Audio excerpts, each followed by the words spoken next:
shouldn't use this in dehydrated foods. It's cooking oil. It's vegetable oil. Oils, particularly fats, saturated fats. I know vegetable oil might be alright, but saturated fats will go rancid, so they're not going to keep, they're not going to dehydrate. I was considering using it because it's easier, but I don't know. No, I'm not going to do it. So I'm thinking I could rinse it off. I usually rinse the mince off. You know what? I rinse it off. I'm going to use a little bit. I'll show you how to rinse it off very soon. So we just use tiniest little bit. Make a mess as I normally do.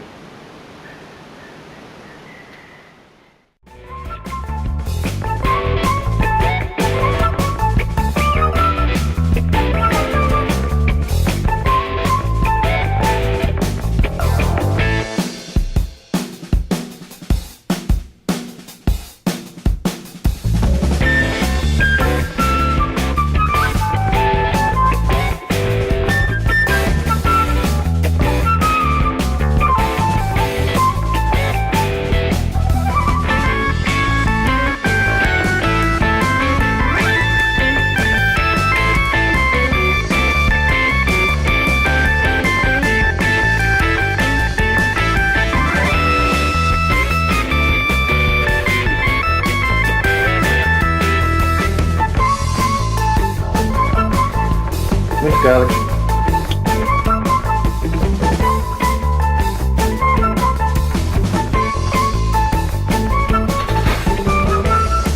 Cheese.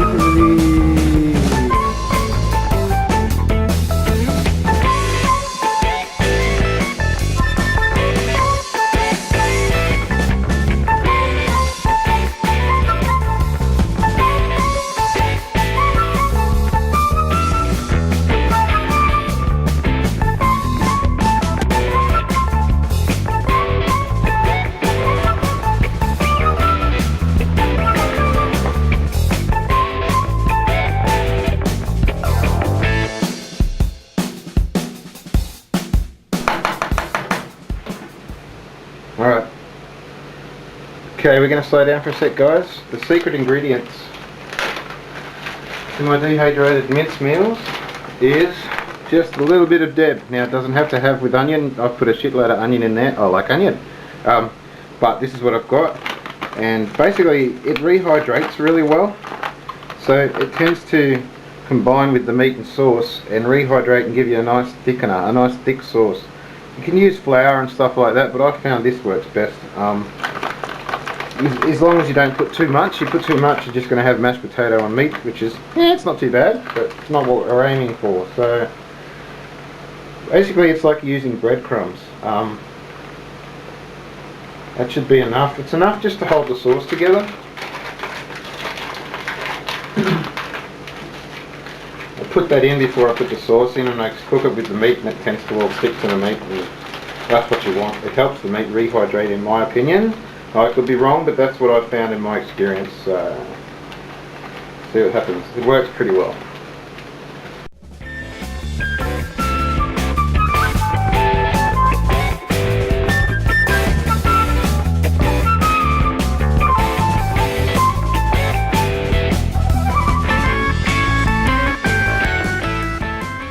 Now, with the jar, I told you to keep the jar hot water. From the tap will do. Give him a shake. Hopefully it doesn't go everywhere like that, but it did. Pour him in. It's just another way of adding water, and you don't waste any delicious tomato sauce.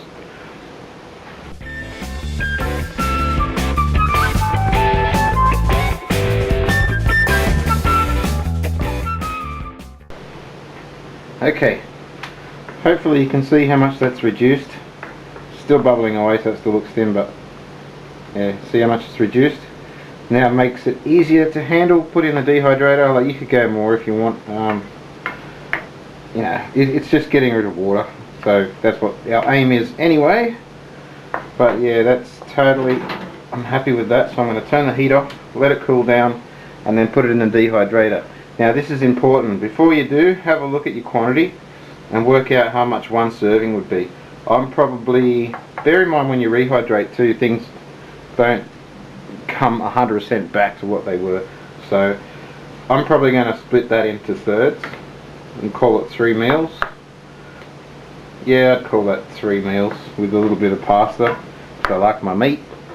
So now that I know I'm going to get 3 serves out of it, I can go and put the whole lot in the dehydrator. Once it's done, you get the scales out. I'll show you that later anyway. You get the scales out, weigh it up into thirds. That way you know you've got equal portions. And away you go. Package it, put your pasta with it. I do the same with the pasta. I divide that up into servings before I dehydrate it. Well, I don't literally divide it up. I estimate with my eyes, which is probably why I'm fat. Portion sizes. I mean, it's better to have too much more than not enough. You can always, you know, when you dehydrate it, it weighs nothing anyway, that little bit extra. So that's the way I look at it. I'm going to let this cool down. I might do some footage of me putting it on the trays, I might not, we'll see. Yeah, it's nothing exciting about putting in a dehydrator. You just spread it out on the plate as thin as you can, and turn it on. So yeah, we'll leave it at that for now. I'll let that cool down. I'll come back probably 10-15 minutes and start spreading it on the dehydrator. Cheers, guys. Okay, we've moved over to the other bench. It's more of a workbench than the kitchen, but yeah, whatever. It's just easier to film over here. As you can see, this is cooled down. It smells great. It smells absolutely great. There's not much in the way of liquid left in there. Oh, it's also still in there, but it's yeah, reduced nicely. And that's that potato. Deb helps bind all that up.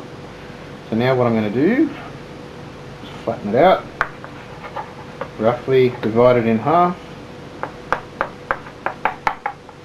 and spread it out on the trays.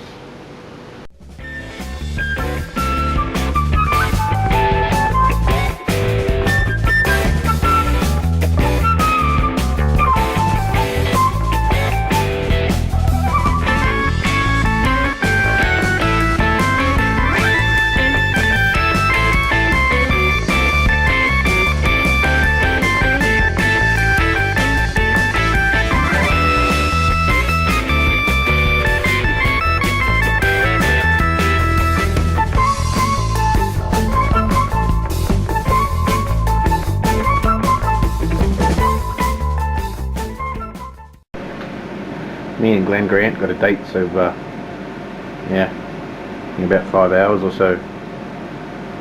Not much left. Not much at all. Alright. Hi guys. That's been on most of the night. Just turned it on this morning just to give it a little bit more zap. It's pretty well done. And this is what we're looking at, guys. It does not look yummy. So you can see that's just totally crumbly. No moisture left in that at all. All just falls apart, which is what you want. So that's got to be put into bags. I use Ziploc bags and weighed out. There's another one of the video. Weighed out into 3 portions. So yeah, you can watch me do that if you want. Otherwise, end the video here if you know what you're doing. All good. All right, just quickly with no tripod anyway. They all came out about 55 grams, which is a good feed. You'd be surprised, they'll fill you up with some noodles. You got to remember all the nutrients and all the goodness is trapped in there too, so you're still getting all the good stuff out of it. Yeah, 3 packs, labelled and dated. Off they go into the freezer, ready to grab when I'm ready to go. All good. Cheers guys, bye. Do not forget guys. Like, share, subscribe.